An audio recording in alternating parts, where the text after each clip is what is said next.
Welcome to the Sports Circus. I'm your Ringmaster Sal, live from Las Vegas in the AMP TV studio, AAMP TV. Today's show is brought to you in part by UppercutChops.com.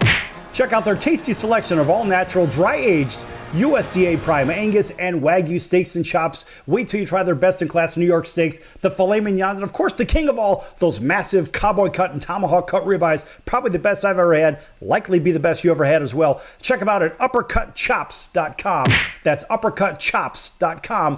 Or give them a call. Find out what's for dinner. 702-799-9935. 702-799-9935 for UppercutChops.com.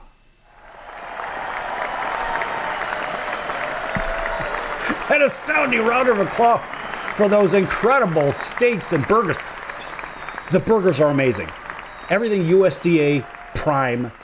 No second class anything. It's all the best of the best. Check them out, folks. And that's just a personal favorite of mine. I don't get any paid for anything for saying that. I just think it's great. All right, a big welcome in to everybody listening in on our CBS, NBC, and Fox Sports affiliates from coast to coast, all of our independents, as well as Cox, Comcast, Spectrum, Frontier, WOW, Cable Television, and Time Warner Cable Television affiliates, and Hotel TV in over 600,000 rooms from coast to coast in every Nielsen-rated market. Here are the very special guests. Let's let him introduce himself. Hey guys, I'm Mike Hollis. I was a former Jaguar kicker. I was actually the original Jaguar kicker. As for any trivia buffs out there, I was the first point scored in franchise history. So if there's ever a question asked who scored the very first points in Jacksonville Jaguars franchise history, the answer is Mike Hollis. So that's me. I played with the Jaguars, Buffalo Bills, New York Giants, and then recently, about a year ago, got in a game with the Jacksonville Sharks in the Arena League. So there it is. There's that helmet. There it is, folks. Yeah. And you've never seen this helmet before, people. This is a very rare thing. So when all the lights are down, everybody watching on TV, this is a very cool helmet. So it kind of shimmers in the light. And you know, Mike, it's nice to see the Jags back in the playoff picture. This is a quality club with a lot of quality players. What do you think? I'm excited. I mean, the whole city's excited. After last season, how well we did, and Trevor Lawrence coming back, obviously, and we're having a lot of good players that are returning and good players that we're adding to the team. And I was actually at practice last week, and it was very impressive just to watch some of those guys and what they're doing. And they got some good stuff going on right now. Doug Peterson's got them going, and I'm excited. With a lot of new additions here with the facilities and things like that. So guys are pumped up because they're going to have a brand new state-of-the-art practice facility, and in the future, maybe 2 or 3 years from now, we're going to have a really cool-looking stadium too. Well, on top of it, look, you've got a healthy team. Because, of course, when they're not healthy, what's going to happen? You're going to lose quite a few games. It is what it is. But these guys have been built right, and they're continuing to build right. It kind of reminds me of what we've seen in Cincinnati and what we've seen in Buffalo. Agree or disagree?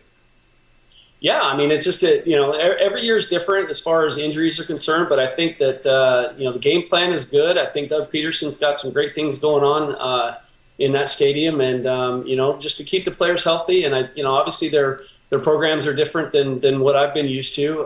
It's kind of the old school mentality when I was playing, heavy weights and all kinds of, heavy lifting and so forth. And, there was a period of time the Jaguars had the most injuries of all the teams in the NFL at certain years and certain times. But I think we're going to be okay this year, hopefully. I mean, fingers crossed.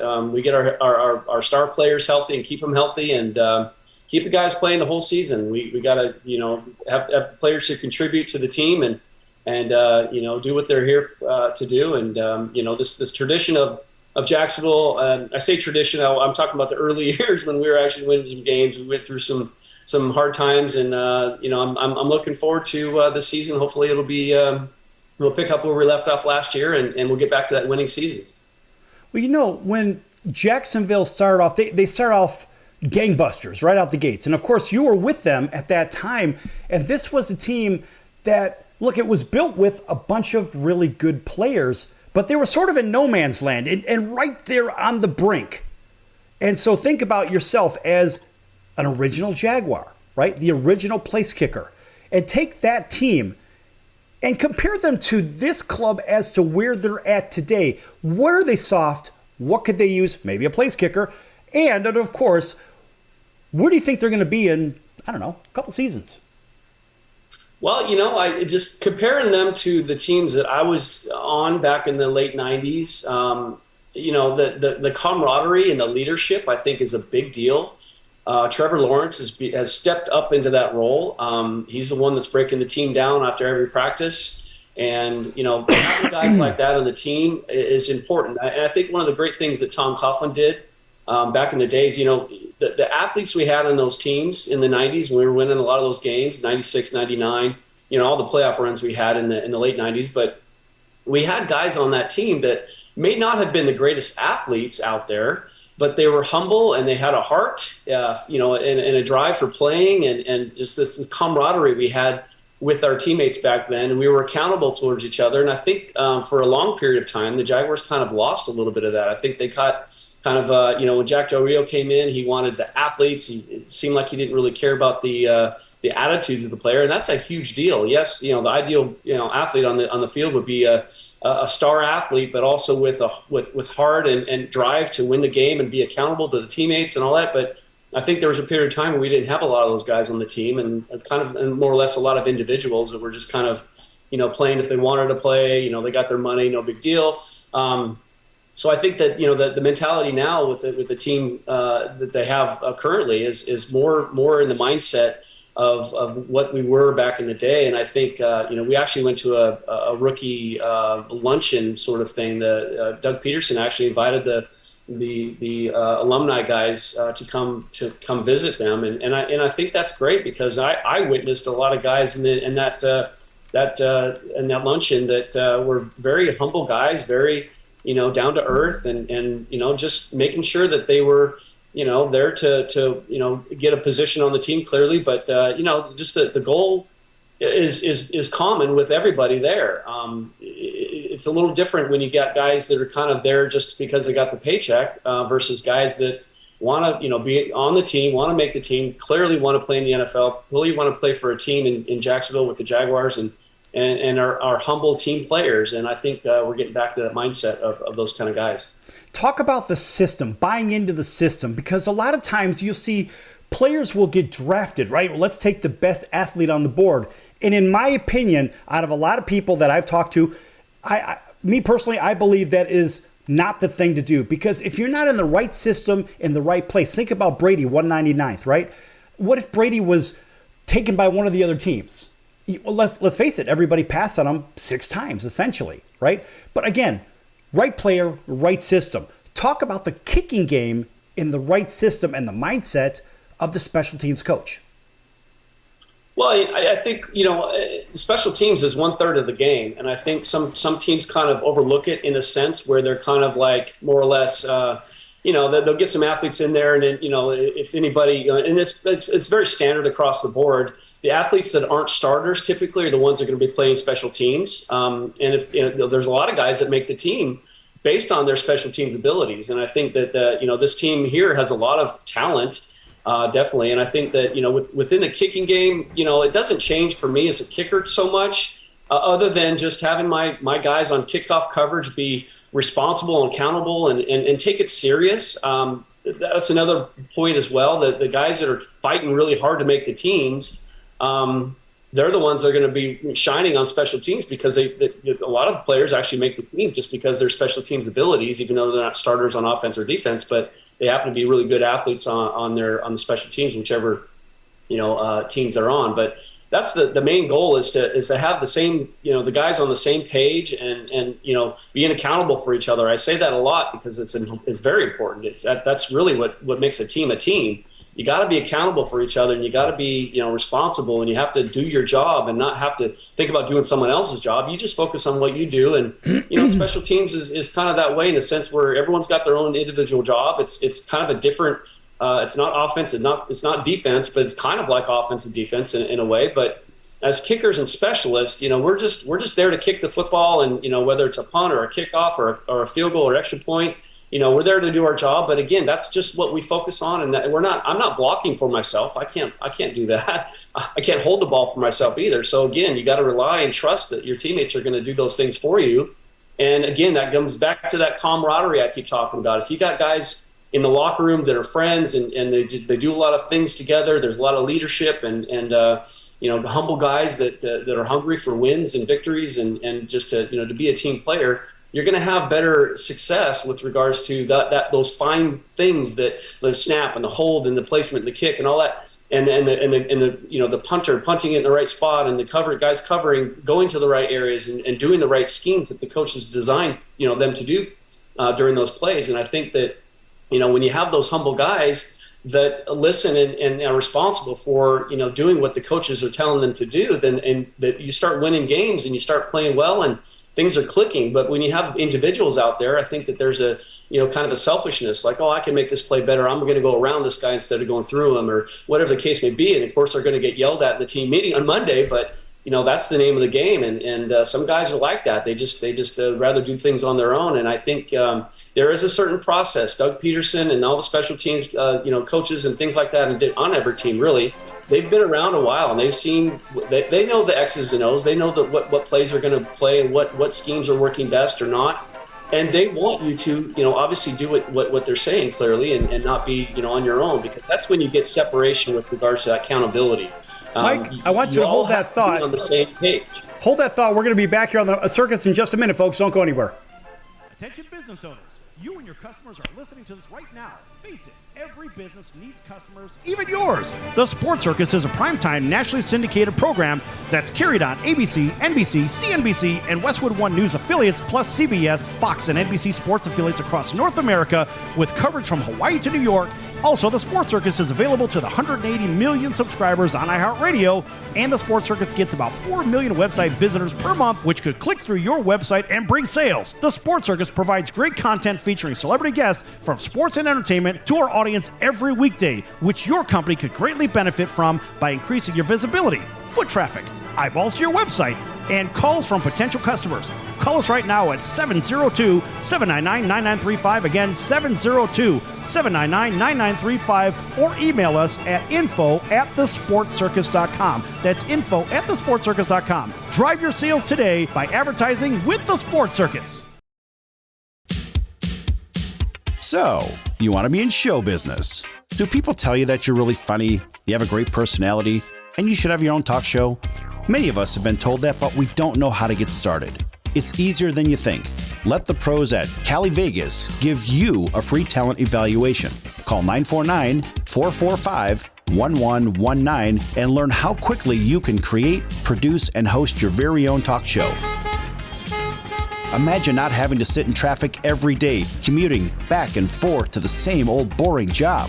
Get started in television or radio today with your free talent evaluation from Cali Vegas. Call 949-445-1119 or visit them online at calivegas.com. Make your dream come true today and create your new career and learn how to become a television or radio star with the help of Cali Vegas. 949-445-1119. Call now.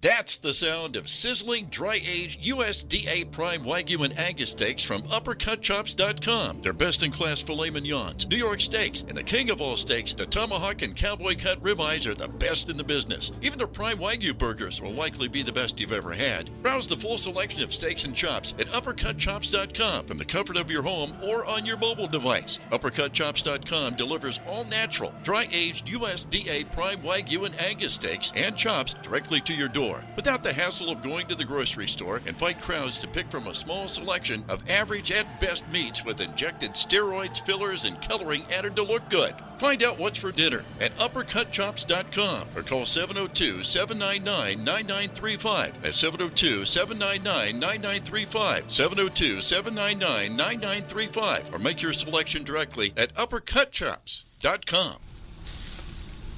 You're listening to the Sports Circus, and I'm Mike Golick.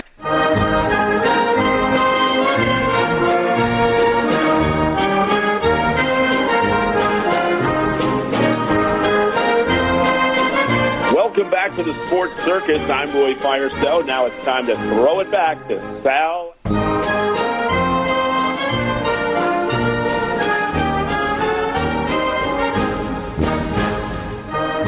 Welcome back to the Sports Circus. I'm your Ringmaster Sal, live from Las Vegas in the AMP TV studio, AAMP TV. And of course, we want to welcome everybody back on our CBS, NBC, and Fox Sports affiliates from coast to coast. All of our independents, Cox, Comcast, Spectrum, Frontier, Time Warner, and WOW Cable Television, Hotel TV in 600,000 rooms plus across America and every Nielsen-rated market, gaining 4 million impressions per hour. This segment brought to you in part by our special guest, Mike Hollis. And guess what? Mike has a kicking academy he wants to tell you all about. Go ahead, Mike. I've been having this kicking academy for 17 years, and I've been doing this a long time. I teach a different method in a sense where I'm trying to use my entire body to kick the football, and a lot of kids are they're missing out on a lot of what they could add. And again, you talk about me playing at the age of 50. It clearly wasn't because I was young and really athletic and really strong and all that. I was able to play at that level because my technique is still good. I still demonstrate for my kids and show them the stuff that I'm teaching, because a lot of it is a little different and sometimes hard to either believe or understand unless they actually see it done. And so I'm thankful I'm able to do that at this age, and it kept me the joints greased, and it kept me kind of in kicking shape. And then I thought, well, heck, let's give it a shot and see what I can do at the Arena League. And of course, I know one of the owners there with the Sharks, and he kind of dangled the carrot a little bit and said, hey, come on out and play, and so I did. So I've had this kicking academy, like I said, for 17 years right here locally in Jacksonville, Florida, and also we do private training here locally, but also have a very good virtual program that I've worked with guys in South Africa and Croatia and Canada and Mexico and different countries around the world. I do virtual coaching as well, and I think it's actually worked very well for some of these guys in different countries. Wow, that's incredible. So here, because of the internet, I think it's wonderful that people get to take advantage of what you're offering. And talk a little bit more about kicking with the body instead of just the foot, because I want to give you a parallel in throwing with the body versus throwing with just your arm. I'm sure you will, and there's a lot of skills that we can probably both compare that have a lot to do with what I'm about to say.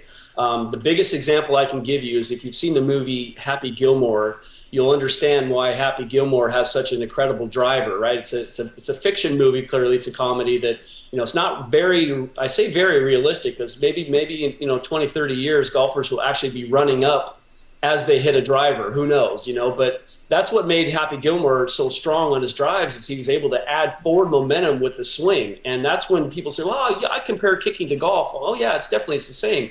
I don't think it is. And there's some variables that definitely are the same.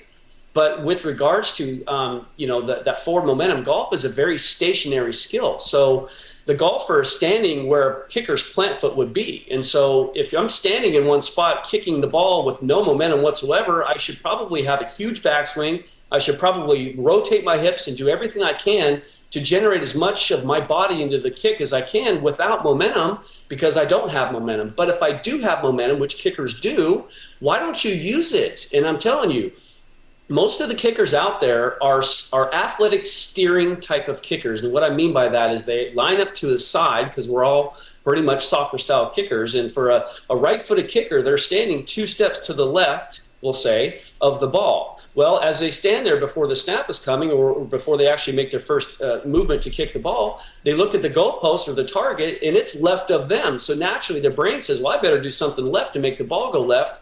But guess what you do when you swing left to steer the ball left of you is you stop your forward momentum. And so in order to get the idea is to get the whole body and the body weight and the forward momentum into the kick with the leg. So I teach using the leg and the body to kick the ball, where most guys, your big, strong, freakishly athletic guys like your Sebastian Janikowskis of the kicking world are able to run up to the ball, stop, and swing the leg really hard because they can. Me at 5'8" on a really good day, 180 pounds, soaking wet, not a very great athlete. I was never the best athlete in high school or college or any of that. But I got good at a certain technique, and I trusted the process, and I used what I had. And why was I able to do the things I did in the league at my size and lack of athletic ability? It's because I had good technique, and I was able to leverage all of that within the kick itself. And in order to achieve that kind of thing, I was able to, use my body to kick the football and not use a lot of energy to do so, by the way. But I was able to lead the NFL in scoring in 97. I was able to kick a 59-yard field goal in a dome in the NFL as a 5'8", 180-pound kid. I was able to, I was once the most accurate kicker in the NFL history for a couple of years. Little old me, I was able to do all that stuff. And I'm telling you, that's really what keeps me going with this kicking academy, and it keeps me going teaching the stuff I'm teaching, is because if I can do what I did in the NFL, I know anybody can do. Now, there's some athletic ability that you need to have, but I mean, I can talk for hours on this, but the major goal I'm really trying to portray here, the story, is that anybody can do what I'm teaching.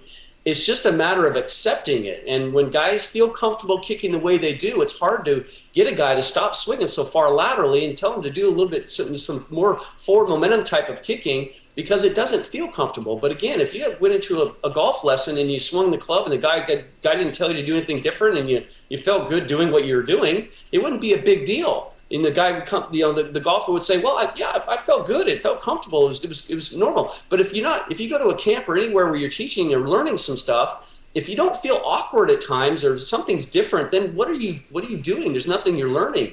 And there's kicking coaches out there that don't do a lot of coaching. Honestly, they'll just, every kicker's got their own technique. Well, that's true to an extent, but there is a best technique, and clearly I'm prideful of what I teach. What I teach is the best way of kicking a football because I did it. As a very small guy, clearly, and a very average athlete, I did what I did in the NFL, doing the process that I was taught to do, and it works. What I find interesting is your path from Idaho over to the NFL, and even before that, from community college to before that. Because back then, we didn't have huddle for everyone. Hey, we could take a look at this kicker over here. He could kick it a country mile, but we didn't have that back then. And so you broke through a community college level, right, from high school in Spokane, Washington, right? Ended up going to the University of Idaho by way of community college. And so back then, how did you get yourself out there for people to say, hey, you know what? I got a big foot and I can kick at the next level? Well, I had to kind of, I had opportunities to kick. In high school, I was able to kick. I had 2 50-yard field goals my senior year of high school. So the exposure was there. The problem was, and clearly, I will say this, it's incredible. Even I had to convince Tom Coughlin, of all people, that just because I'm smaller does not mean I can't kick a football. And you cannot imagine how many coaches and organizations looked over me literally because of my size. They passed on me because, this guy's too small. He can't kick in the NFL. Well, or at certain levels in college. And so I literally had to prove to these people that I was able to do it. And sometimes, taking that junior college route was the best way. And honestly, if I had to do it all over again, I probably would not have changed a thing, because I think it drove me even stronger. It lit the fire under me. And it kept me going and wanting literally to prove people wrong, because it really upset me, the fact that these guys were looking at my size. I'm not a punter. I don't have to jump and catch a snap. I don't have to do anything with the ball in my hands. I'm a kicker. I kick the ball. Why would it matter my size? If I kick like I'm 6'2", then why does it matter that I'm not? So I had a lot of proving to do, and I can go on and on and on about stories and hurdles that I had to go over. And, I was bypassed by universities out of high school. Then I went to junior college, went to Wenatchee Valley College. I was with their last football program ever. Finished off there as a blue chip All-American as a freshman and sophomore. Then again, I find myself in the same position as I was in high school, looking to go to college. Here I am looking to go to a university at that point, clearly because I'm not going to go back to a junior college. So I'm like, okay, well, nobody's looking. And I had a couple of teams, maybe Montana, and eventually Idaho stepped up. And even at that point, my goal was to earn a scholarship. I wanted to go to college to earn a scholarship. So I did that at junior college level, which wasn't much. It was peanuts, but it was a scholarship. Then going to Idaho, my goal clearly was to get the scholarship offer first. And you got guys getting scholarship offers all over the place now. Back then, I didn't get any offers to me until I actually made the team. And so with Idaho, I took a chance. I enrolled in school. I knew who my competition was, and I took that chance to earn the scholarship that was available for me to earn. And I did that. So Then, of course, after Idaho, I was kicking pretty strong. My accuracy on field goals was not the greatest when I went to Idaho, but my leg strength was good. It was good enough to give me some workouts with the Minnesota Vikings, with the Atlanta Falcons a couple times, with San Diego Chargers. Eventually got there in preseason for that year, 94. But I, again, going back to your question, it was all a matter of getting my coach to kind of get some exposure for me. And he actually became my agent later on. His name is Jim Gattano. He was my kicking coach, and he knew, because he tried out for many years, he knew a lot of teams in the NFL. And so he was the one doing more calling than my agent did at the time. And he was actually more responsible for me getting in the NFL with the Jaguars than any agent that I had. And so, just him just talking and recruiting and telling guys, listen, it doesn't matter his size. He kicks the ball really well. His form is great. Give him a try. Give him a look. And they did. That's a great story. And a lot of people seem to think, well, because you're playing in the NFL, you have to be a big monster. Janikowski was just a freak of nature. A huge body. The guy could kick at a country mile, but you don't have to be this big guy. In fact, when we come back from break here in just a moment, I want to talk a little bit more about the path that others take and how they end up at this school or that school. Because I'm an academic recruiter, and I know this rodeo because I see the parallels with the athletic recruiting as well. And to me, it's frustrating. It drives me crazy when I see these schools with these big budgets throwing mad money, and now with the NIL money, that's a whole different discussion. Back here in a few minutes with Mike Hollis, former place kicker for the Jacksonville Jaguars and other teams. Back here in a few minutes. Don't go anywhere.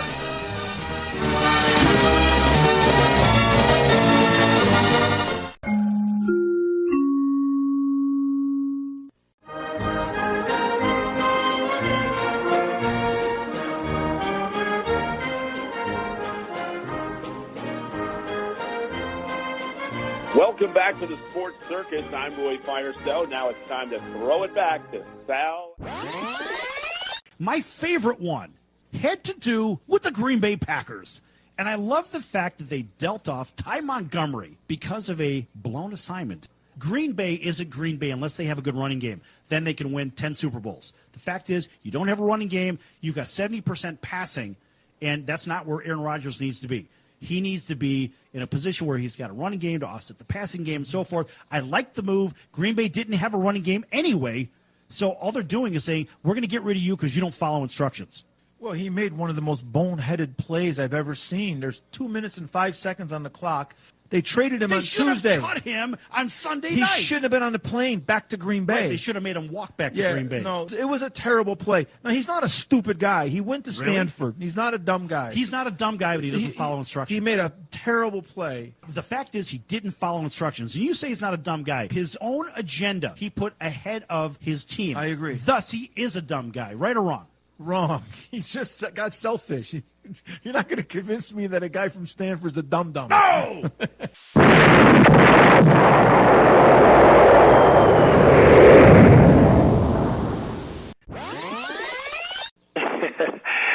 Yeah, this is Sidney Justin from The Miracles.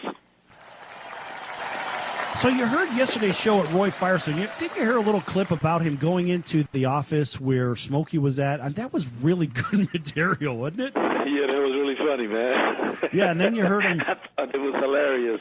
It was cool, though. It was cool. Really cool story, man. I enjoyed listening to that. Right, and then he gave a couple of bars. Can you give us a couple of more from Ooh Baby Baby? And let's see if you could do it better than Roy Firestone. Come on, man! All right, you know what? Why not? I did you wrong. My heart went out to play. But in the game, I lost you. What a price to pay. Hey, I'm crying. Ooh,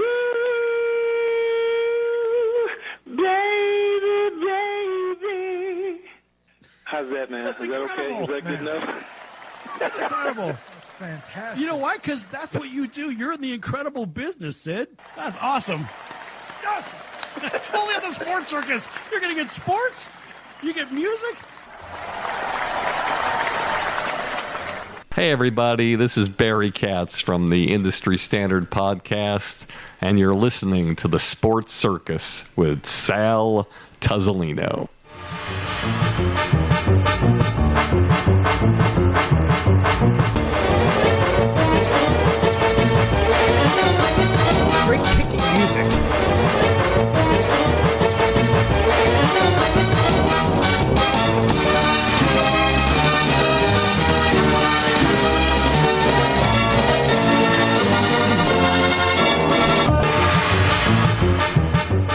Welcome back to the Sports Circus. I'm your Ringmaster Sal, live from Las Vegas in the AMP TV studio, AAMP TV. This segment brought to you in part by the American Business Trust Company, helping companies with strategy, sales and marketing, capital resources, and establishing companies with physical locations or on the internet.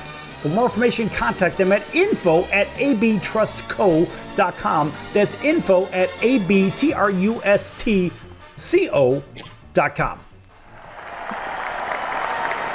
Big round of applause for the American Business Trust Company and everybody tuning in on our CBS, NBC, and Fox Sports affiliates, independents from coast to coast, including our friends over in Atlanta, WDJY 99.1 FM, over in Honolulu, all the way clear on the other side of the planet, seemingly. That would be KHKA, CBS Sports 1500, all the way right here to Las Vegas, KJPT, Jackpot Radio.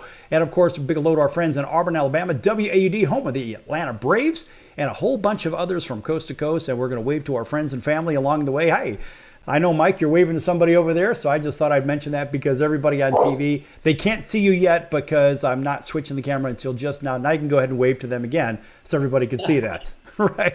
It's very impromptu. There's no method to the madness. We do what we do. We don't fix anything in the mix. That's the best part about this, right? So we just talk about whatever we talk about. Speaking of which, as a kicker, by the way, folks, in case you don't know, Mike Hollis is with us, former Jacksonville Jaguars place kicker, also kicker for the Bills, for the Giants, had a stint with the Chargers, and of course the Sharks right there in Jacksonville. Of course, nice round of applause for them. Every time I think of Jacksonville, I think of the Jacksonville Jumbo Shrimp, one of the greatest names in professional sports. Have you been to any of those games? I have not. It's a great marketing scheme. They do well. I have not been to one of those games. I'm not a huge baseball fan, but I think it's interesting. The logo's pretty cool looking, and people kind of laugh at first, but it's, it got your attention. Like who? Yeah, the Jumbo Shrimp. I mean, look, I went to go see a game in Montgomery, Alabama, as part of our broadcast area. They had the Montgomery Buttermilk Biscuits.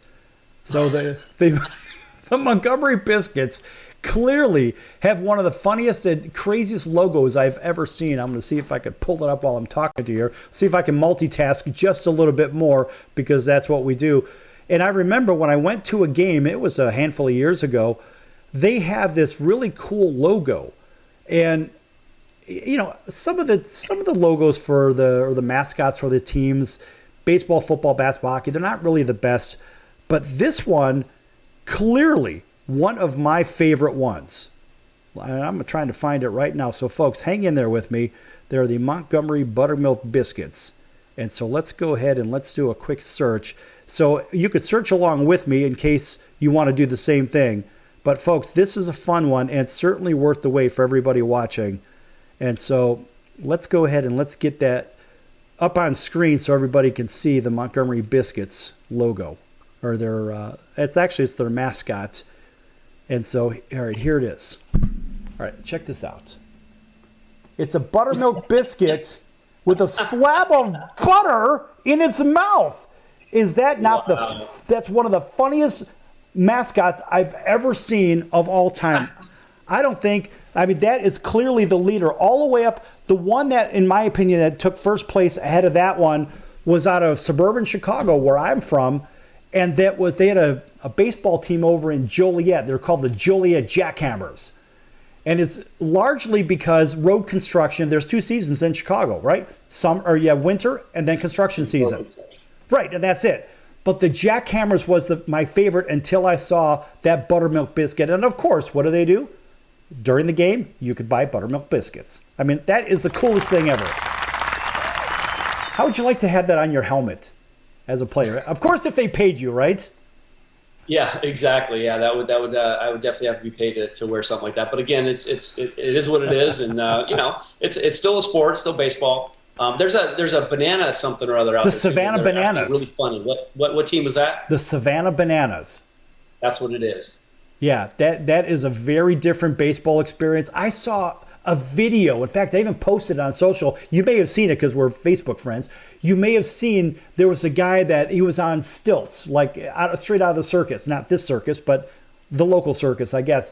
But he was on those long stilts, and he was actually standing up at home plate. So the strike zone has been expanded by about, 10 feet or something. but the guy ends up getting a hit and getting a double out of it. It's just incredible. Either that or he hit a home run. I don't even know. But let me ask you this. All right, I'll BS aside here. Thinking about the kicking game, I'll get back to the shoulder thing and the throwing with the body in a moment, but when you're kicking, there are things like, for example, in bowling, they have something called spot bowlers. So you pick a spot, you throw the ball over a particular board, a different colored board on the bowling alley. When you're kicking, do you take a picture in your brain of what it looks like, where you need to kick it, then look down at the ball? Because you look at the ball when you kick, or do you look at the goalpost when you kick? Well, you want to watch the ball, clearly. The ball is a reference point to where your plant foot should be landing. So if you're not watching the ball, your plant foot's going to be all over the place. So watching the ball long enough, you don't need to watch it too long. That saying where coaches say head down, follow through, I don't like that. If your head is down, your body's kind of down too. If your body's down, how in the world can you follow through when your body's actually in the way of your follow through? So that doesn't make any sense to me at all. But, again, that's a little bit old school. So the idea really is, and again, you mentioned something about looking at your target. I don't want to, again, that's a steering mechanism. That's you trying to steer a football a certain direction. And I want to, the mental side of kicking, I have a different approach to. I never had to hire a sports psychologist to keep me from jumping off the cliff or whatever, or to keep me, mellow during games, or to teach me how to deal with pressure. I never had anybody like that. I never needed anybody like that. And the thing is, if you understand the mechanics that you do to make the ball go where it's supposed to go. Again, it's like an experiment. You do an experiment with certain protocol to get the whatever conclusion or the result you're looking for. Well, you have to do the experiment properly in order for the conclusion to happen that you're looking for. Well, the experiment is kind of like the mechanics. You can also refer to it as just kind of the basic mechanics that you're doing and relying on them. That's really where I'm going with this. This is the fact that you get so good at your mechanics, you don't care, and I said it, I will say it again, you don't care where the ball goes. Very weird to think that way, but when I line up, the last time I actually look up at the goalpost, it might be a little bit out of habit, like I might kind of glance at it or whatever when I get over to my spot, but I'm not paying much attention to the goalpost. I don't care where this ball goes because I'm so in tune with my technique, and I know and I'm confident, that's another thing too, is trusting it. If you find a process that works and you get really good at this process, why would you want to now start to steer a football or add something more you think you need to do? And that's another piece of advice I got from Brian Barker, of all people. He's a teammate of mine. He's a punter for the Jaguars. He told me about a year into my career in Jacksonville, he said, listen, on game day, you don't have to do any more on game day than you do when you practice. I'm like, why would you try harder on game day or do different stuff on game day when you've been working on a certain technique the whole week of practice? Every time you have to actually put your foot on the ball, you're doing a certain technique that you want to perfect. Why is it that on game day you'd want to do something different? It's all because of your perception and really your expectation. If you put so much pressure on yourself, and again, going back to that mental side, if you're able to trust the process and don't look ahead, and what I mean by that, and that's kind of where I say don't care where the ball goes, don't think about where the ball is about to go. Do the mechanics that you trust and you've done day in and day out, and you've made kicks a million times. Do those mechanics, and those mechanics, if you do them properly, will give you the result you're looking for. And again, it's a backwards way of thinking. Most guys think the opposite. They're already projecting or predicting where the ball should go, and then again, what do you think you're going to do that? You're going to athletically steer the football a certain direction to make it go where you think it's supposed to go. I don't think that way, and mentally, that is a very comforting feeling. When I was in my prime, and again, I've had 4 back surgeries, so I've had some issues with my back during the time I was playing, and so that kind of played a little bit of a mental struggle with me as far as, how am I dealing with my kicks when my back is hurting. So it changed things a little bit.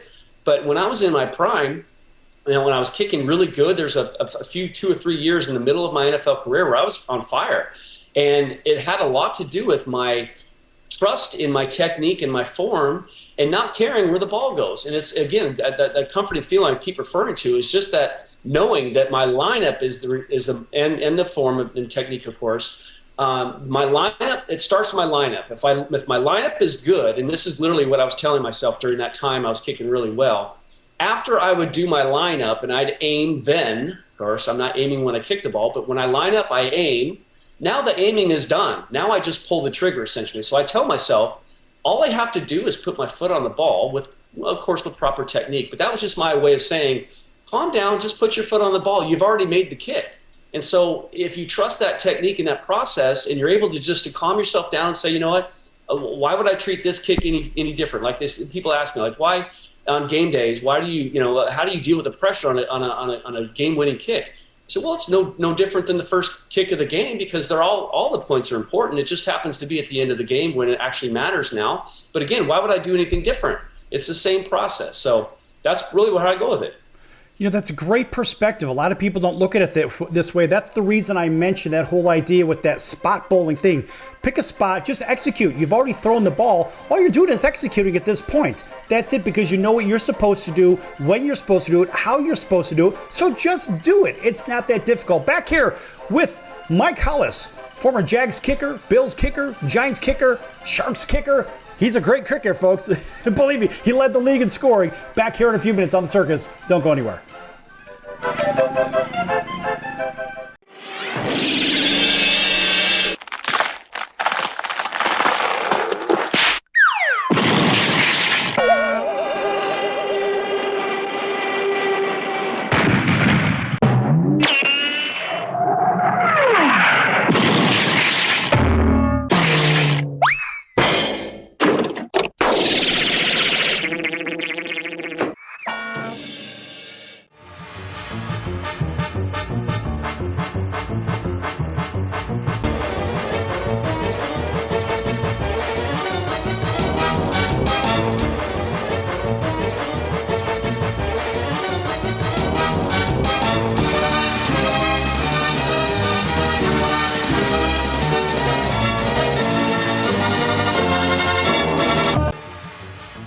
I'm your Ringmaster Sal of the Sports Circus, a primetime, nationally syndicated television, radio, sports, and entertainment show. The Sports Circus covers topics others are too scared to talk about. There's no other primetime show like it on here that'll punch you in the face and you'll beg for more. Join me, Hall of Famers, world champions, and all-star celebrity guests for chaos and controversy here on Libsyn and all podcast platforms, plus thesportscircus.com. Remember, folks, it's a circus and we prove it every day. I know what the big deal about Cracker Jack is. Did you ever go and buy a pack of Cracker Jack thinking you're going to get a prize and find no prize in the box?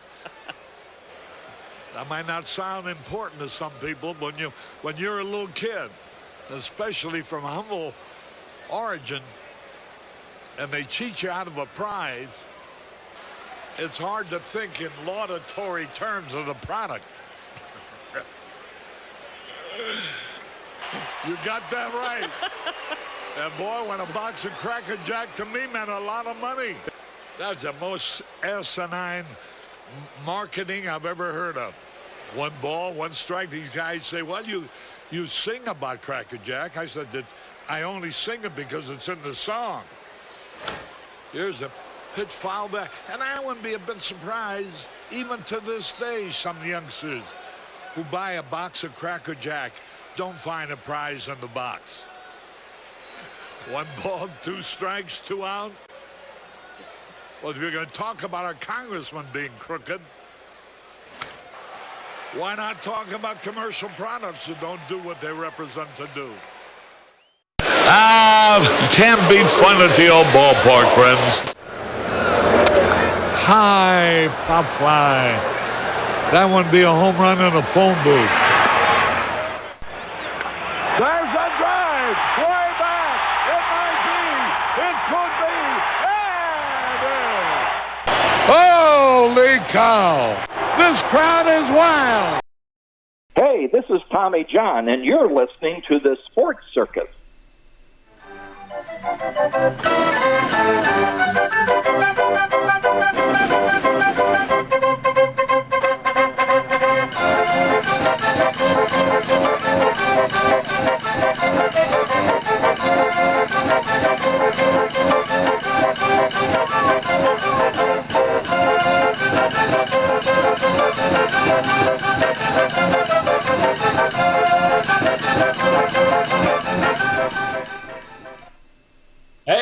welcome back to the Sports Circus with Sal. This is Mike Hollis, former Jacksonville Jaguar kicker, Buffalo Bills, New York Giants. I now have a kicking academy here in Jacksonville, Florida called Proform Kicking, proformkicking.com. And I do a lot of coaching here privately, locally in Jacksonville, and also virtually around the world. So I have a real big passion of teaching kids to do what I did as a kid. And it got me to a level that I never really expected to be, but I did. And it's a technique. It's all about technique. And definitely love to show what I was able to do at my very small stature and lack of athletic ability. So enjoying my time with Sal here, and we'll pick up some different subjects. What you got, Sal? Well, first, the one thing that I think you didn't tell everybody is the web address and how to check out your website, because let's face it, people need to know where to go. Well, I'm proformkicking.com is my website, but I'm on all the socials as Proform Kicking. You can Google my name. I'm sure you'll come up with something. Obviously here locally in Jacksonville, it's the first thing that comes up is my kicking academy. So the easiest way probably is Google my name. You'll find my website. All right.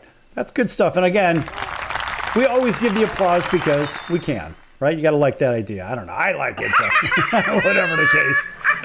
All right, so hey, listen, living in Northeast Florida, right? It's a place that I really, really like. And have you been to any of those Georgia-Florida football games at your old stadium? Talk about that, because the contract's been renewed for 10 years, as I understand it. Yes, that will be interesting. I've heard 2 years because they're doing the renovation. So when that happens, when the renovations happen, it's going to be a couple years of construction. So I don't know what's going to happen when they're doing that. I don't know where the Florida-Georgia game will be played at that point. But it is the largest tailgate party in America, and that is like for real. It's legit. We've gone to the games and not even gone into the games. If you know what I mean. Yeah, oh yeah. That's great stuff. See, I've never been to one of those. I'm a Big Ten guy, and also I'm an ACC guy, right? So the SEC just wasn't in my future, but, you know, football is done very differently in the SEC, as I see it anyway. But when we think about those games on the field, I think about the SEC almost like being minor league football for the NFL. But then again, now with the way the teams or the conferences have expanded, right? Now, teams from the Pac-12 going into the Big Ten. And now you have the Big Ten is literally from coast to coast at this point, which is kind of ridiculous. And it's going to put the two LA teams really at a disadvantage when it comes to traveling to the East Coast, no question, because there's recovery time. Talk about the recovery time real quick about playing from one place in 3-hour different time zone to coming back and then turning right around and playing again, maybe on a short week. It's not. I mean, coming from a kicker, well, yeah. It's no big deal. I don't know what you're talking about, Sal. But honestly, I've been around the teams a lot, and we traveled from East Coast to West Coast, and time changes, things like that. It does make for a late return, but usually you get the day off the next day, and even if you don't, we'll come in a little later, and you get back into the rhythm again. It's no big deal, and I just think it's part of the game. You have to adjust when you need to, and you have to improvise. That was a big Coughlin thing. He always talked about improvising, adjusting, and adapting to certain situations that you have to prepare yourself for. And so it's just part of the game. And if you're going over to Australia or something to play a game, or maybe Hawaii or something, that might be a little bit of a different deal because it is such a further way away. But honestly, we're professionals at that level, and if that's your reasoning behind maybe losing a game, nobody's going to buy it. So and again, now you think of guys that come here from colder climates and come and play the Jaguars when it's like 102 degrees on the field, and with the humidity it's 110 or whatever. That plays a role because guys cramp up and they're not used to that humidity. So yeah, I can see that. But as far as the travel is concerned, I don't think it's a big deal. Of course, again, I'm a kicker, so right. Don't listen to me.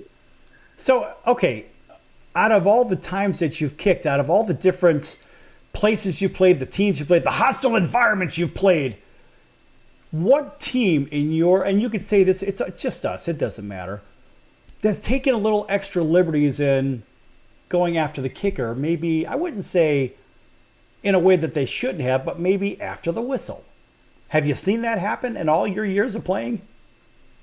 I have never been attacked after a game, or after, I'm sorry, not after a game, but after a game, play. like, we'll see you in the parking lot, right? That kind of thing. Exactly. How dare you make that field goal, Hollis? I'm going to kick your butt in the parking lot afterwards. That doesn't happen. No, I've heard them. I've heard guys. I'm going to block your field goal, and of course, I can't say what they say on this show here, but they're talking about my mom and my girlfriend, my wife, whatever, my sister, or, you name it. They try to get in your head, but again, it's part of the game, and you have to ignore it. It's no big deal, but. I really, and I don't know, maybe I'm just a cool kicker. Nobody ever came after me, and I'm fortunate and thankful that nobody did. I've seen guys on a kickoff that kind of come behind me, and I know that that's return left if I'm kicking off to the right or whatever, and I see that end, the guy on the end come around me, the backside.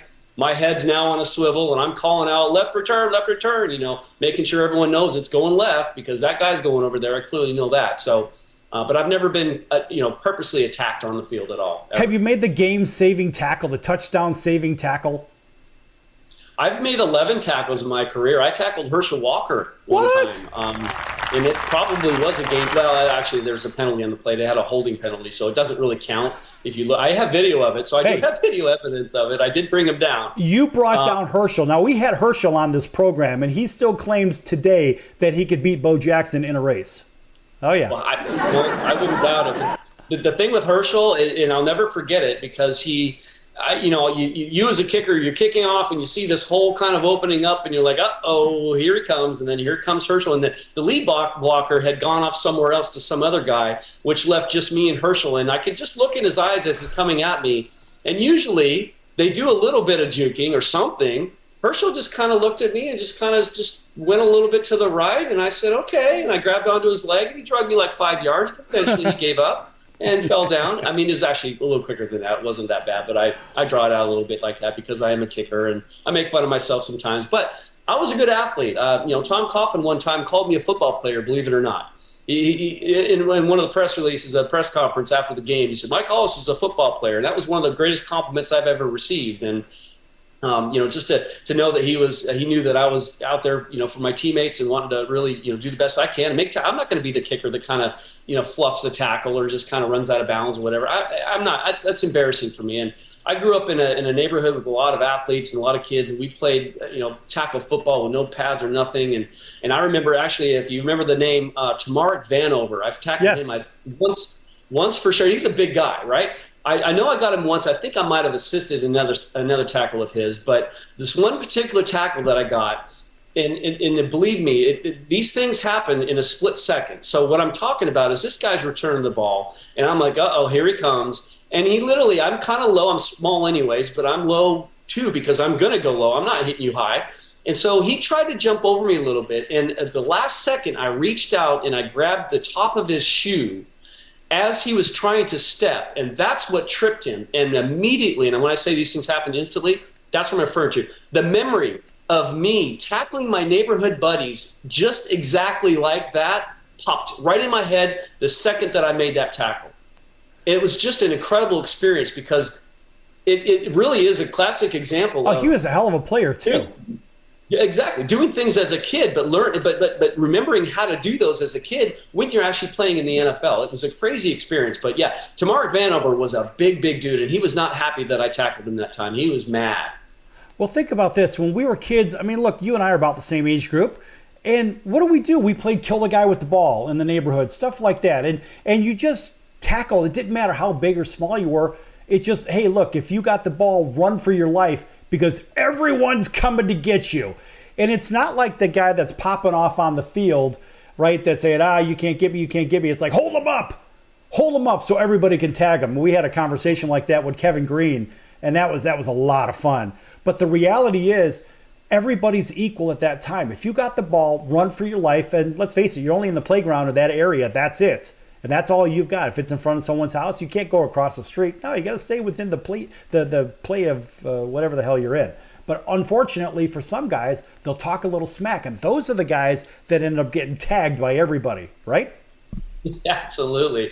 But it's fun, it's fun. It makes you who you are, really. It does. We don't play that in today's time, right? Little Billy or whoever, whatever, boy or girl. My sister played with us. She was tough. She was really tough, right? But geez, in today's time, I don't know. It's now they have play dates and stuff like that. What's that all about?